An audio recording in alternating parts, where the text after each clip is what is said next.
Do you think that this tournament is showing that we're seeing parity in the NCAA?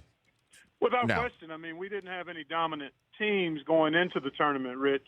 We've had years in the past where Kentucky in 2012, Carolina in 2009, perhaps Kansas, Memphis in 08. But by and large, over the last 15 years or so, it has been pretty clear that parity exists.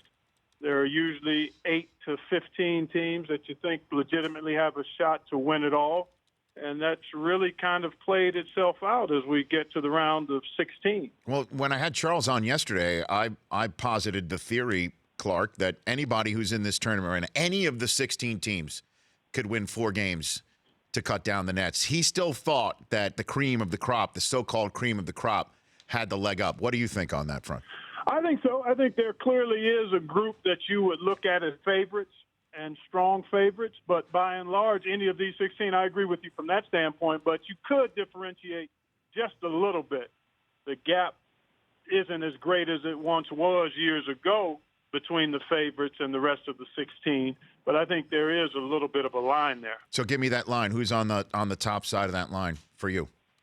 For me, it would be UCLA, Gonzaga, Kentucky, Kansas, and I would even put Purdue in that group and Wisconsin because of Wisconsin's experience and the fact that they have players that have been here and they've been playing well of late. But those teams probably would separate out just a bit. Michigan has a wonderful story unfolding, and prior to this great run they've been on in the tournament, the Big Ten tournament, they were playing excellent basketball before that, Rich, and then you have the incident with the plane, the new lease on life, the perspective and galvanizing force, something like that can be. Then you have a really unique story and some momentum that might be hard to derail for Oregon. The Rich Eisen Show, weekdays at noon Eastern on Audience.